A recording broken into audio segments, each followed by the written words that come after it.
levante y que nos empodere, Señor, en el nombre de Jesús. Padre, te pido, Señor, que me des la gracia para edificar el corazón y el espíritu de tu pueblo que está en este lugar, Señor. Dame la gracia para redarguir con tu palabra a aquellos que todavía no conocen tu presencia, no te conocen a ti, Señor.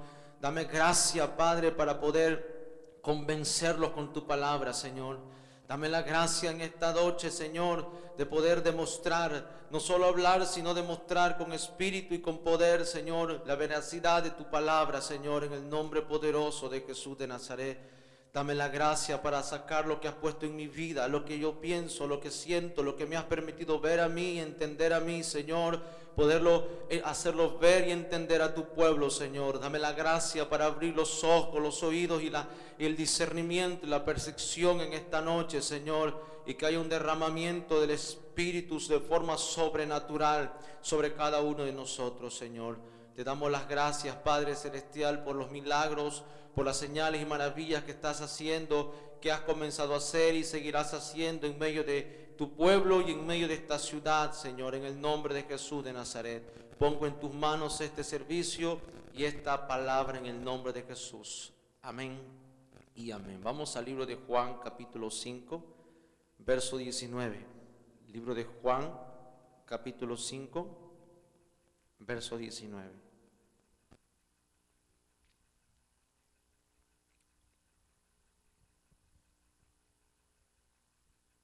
Cuando todos tengan, me confirman con un amén. Dice, respondiendo entonces Jesús y les dijo, de cierto os digo, no puede el Hijo hacer nada por sí mismo, sino lo que ve hacer al Padre, porque todo lo que el Padre hace, también lo hace el Hijo igualmente. Porque el Padre ama al Hijo y le muestra todas las cosas que Él hace, y mayores obras que éstas le mostrará, de modo que vosotros os maravilléis. Diga conmigo, de modo que yo me maraville. Estoy contento, amados hermanos, de los testimonios que he escuchado, pues gracias, hermana. Estoy muy contento porque es la manifestación y la señal de que Dios existe, de que Dios es real, que no es solo el evangelio que tenemos una cuestión de palabras o de filosofías o de dogmas o de liturgia, sino de realmente manifestaciones de Dios. Esto de la migración, de los papeles que le sale al hermano, es algo sobrenatural, la rodilla de la hermana, algo sobrenatural, lo de la visa de la mamá de la hermana Magdalena, es algo sobrenatural. Son cosas que Dios está comenzando a manifestar y son cosas que quedarán ahí, es el inicio de una serie de manifestaciones que van a ocurrir. Aquellos que están todavía indocumentados, que todavía la migración los tiene ahí, no los deja, hay un tope ahí. Estos testimonios rompen en el mundo espiritual. Tengo que decírtelo como profeta de Dios. Cada testimonio fue diferente. Eso significa que hay un rompimiento y viene una gran cosecha de estos testimonios más adelante. Estos testimonios son solamente una especie de semilla y manifestación que Dios da de lo que viene más adelante. Entonces lo que vamos a tener a lo largo de este año 2016, que ahora se viene, es una serie de manifestaciones de milagros sobrenaturales en este lugar. La gente va a escuchar y va a decir de dónde consigues esa forma fácil de conseguir visa, esa forma fácil de conseguir que te den los papeles de migración, dónde consigues esa forma fácil de que te operen de la rodilla sin que pases por un hospital. Entonces ustedes van a decir, bueno, pues Iglesia de Cristo, nuevo pacto. ¿Me dice amén? La gente va a venir por eso. ¿Sabe por qué? Porque los milagros, las señales y maravillas eran la campana del mensaje de Jesús. Ese no era el mensaje de Jesús, pero la gente decía, la gente salía por las calles, salía a las aldeas por el hacedor de los milagros. Pero cuando Jesús comenzaba a manifestar los milagros, era el momento en el cual enseñaba la palabra de Dios, porque es la palabra la que va a educar, va a salvar, va a sanar, va a empoderar al que oye y al que cree. ¿Me dice amén?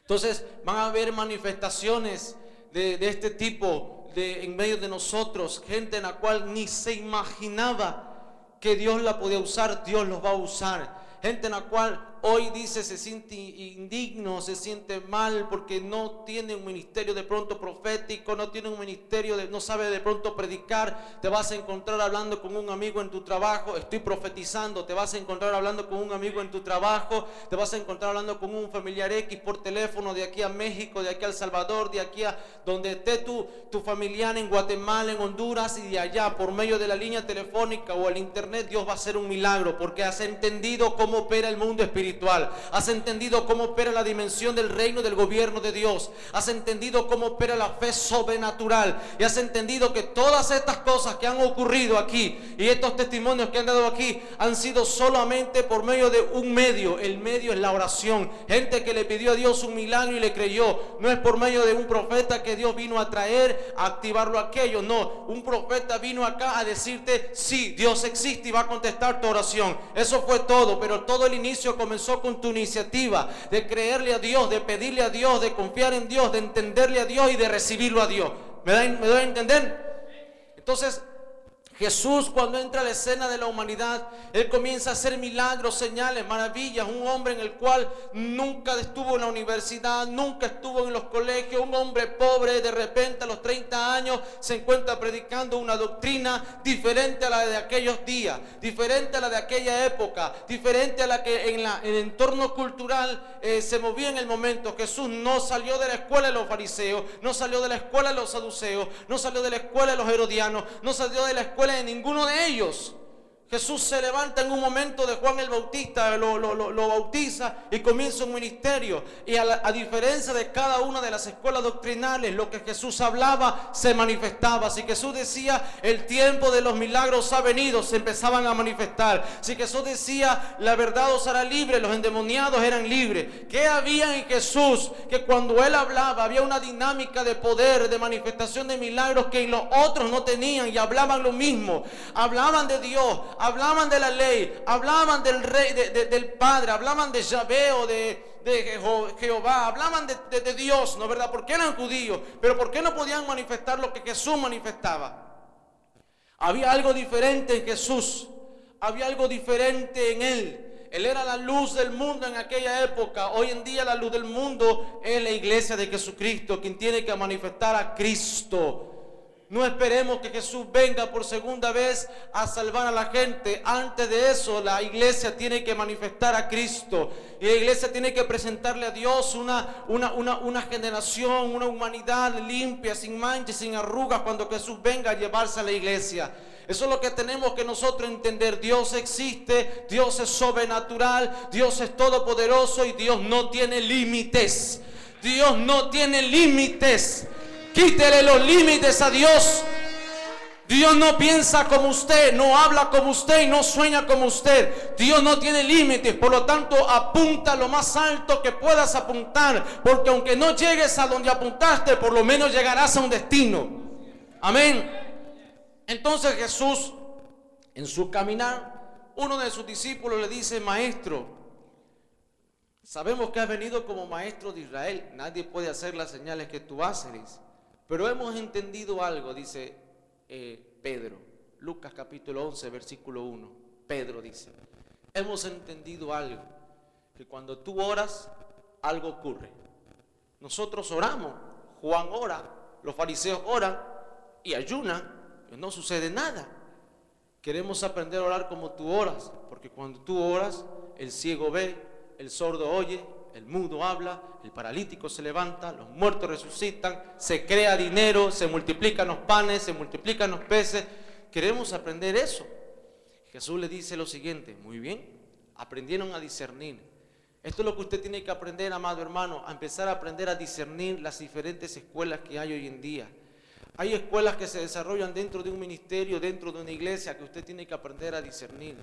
Esta enseñanza que el pastor David ha estado dando en estos días me ha estado ministrando mucho, porque él hablaba acerca de la administración. No me acuerdo qué tipos de temas hablaba, pero el tema general era la administración.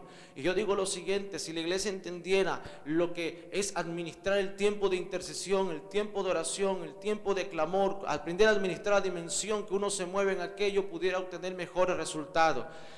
Los discípulos entendieron y discernieron que Jesús, cuando oraba, algo ocurría. Y ellos decían: no queremos esa escuela, no queremos la escuela de lo que no produce nada, queremos aprender a producir como tú produces, Jesús. Y Jesús le dice: perfecto, les voy a enseñar a orar. Mateo capítulo 6, Lucas capítulo 11, versículo 1 en adelante. Mateo 6:6 dice lo siguiente: cuando vayan a orar, digan así, este es el principio: Padre nuestro que estás en los cielos. Le revela la paternidad. Esto es lo primero que usted como iglesia debe entender, que usted tiene un Dios que es su Padre, que ya no es el Dios en el Antiguo Testamento, del Dios del Jehová Jireh, el Dios ese que cuando se ofendía por algo castigaba a la gente, los quemaba, los hundía, los enfermaba. Ya no es ese Dios. Ahora en Cristo Él viene a reflejar un Dios de amor, de misericordia y de compasión. ¿Me dice amén?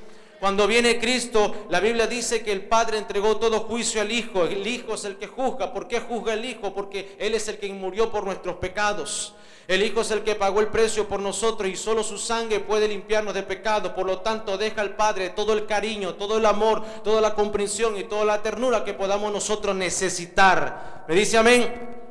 Lo primero que usted tiene que entender es la paternidad. La iglesia tiene una pésima y una mala costumbre, que cuando se acerca a orar a Dios, lo primero que hace es pedirle perdón por los pecados. Toda persona que se acerca a Dios al principio dice: Padre, en el nombre de Jesús, Señor, me siento mal, te pido perdón por mis pecados. Es alguien que no entiende que es un hijo de Dios. Es alguien que se siente indigno. Es alguien que es alguien que no conoce a Dios como su Padre, porque cree que Dios está con una vara o con un látigo esperándolo para castigarlo, cuando Dios no es así. Dios está esperándote con los brazos abiertos, aunque como hijo pródigo has pecado, te has equivocado, has malgastado todo tu tiempo, tu dinero y lo que tenías. Dios está esperándote con los brazos abiertos para decirte: borrón y cuenta nueva.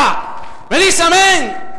Dios está esperándote con una nueva alternativa, con una nueva solución, con un nuevo destino, un nuevo propósito. Dios le dice, el Padre, cuando te topas con Él, Él te dice: no me importa lo que has hecho ahora, no me importa tu presente, no me importa tu familia, no importa de qué línea sanguínea venga, no importa los errores y tu camino. Ahora yo puedo limpiarte y hacerte un nuevo camino, un nuevo destino, marcarte a ti y a toda tu generación. Ese es el Padre.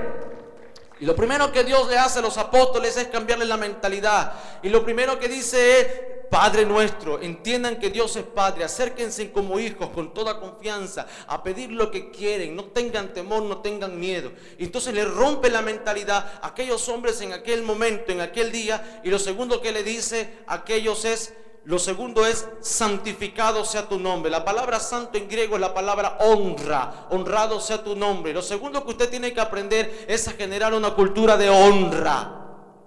La cultura de honra se divide en dos tipos: una atmósfera de adoración y una cultura de sembrar, de ofrendar, de diezmar, de estar honrando a Dios con finanzas. Amén. Cuando tú desarrollas una cultura de adoración, no dejemos las finanzas a un lado, quiero ir netamente a la oración. Cuando tú desarrollas una cultura de adoración, tienes que ser sagaz. En malas palabras, en mi país pudiéramos decir, tiene que ser sabido, tiene que ser no, sabio es muy elegante. Es sabido, sagaz. ¿Cómo se obtiene un milagro de Dios? Te puedo dar el secreto. ¿Cómo obtienes que Dios te haga un milagro así de rápido? Adóralo por mucho tiempo. La iglesia está mal acostumbrada a pedir por 1 hora y a adorar por 10 minutos, cuando tenemos que revertir aquello. Cuando tú adoras por 1 hora y pides por 10 minutos, lo que has pedido te viene más rápido. No, la iglesia piensa que el evangelio o el poder de Dios es como una varita mágica que uno hace así y aparecen las cosas. El problema es que sí es cierto, es como una varita mágica, aunque no es mágico, porque hay principios que hay que aplicar, y cuando aplicas los principios entras en autoridad legal y Dios tiene que responderte sí o sí. Lucas capítulo 18 versículo 8 dice lo siguiente: os digo que pronto les hará justicia a aquellos que claman de día y de noche. Dice la Biblia, en la parábola de la viuda y el juez injusto, esa palabra pronto es la palabra diligencia y rapidez. Significa lo siguiente: alguien que está presto a hacer algo con rapidez y con diligencia. Si Dios está interesado a darte un milagro, a darte algo, una casa, ¿qué importa que cueste $1,500,000? Si Dios está interesado a darte una casa con rapidez y diligencia, el problema entonces no es Dios ni el milagro, sino nosotros que no sabemos cumplir los principios. ¿Me dice amén? Entonces, para usted captar la atención de Dios, adórelo, adórelo, genere una cultura de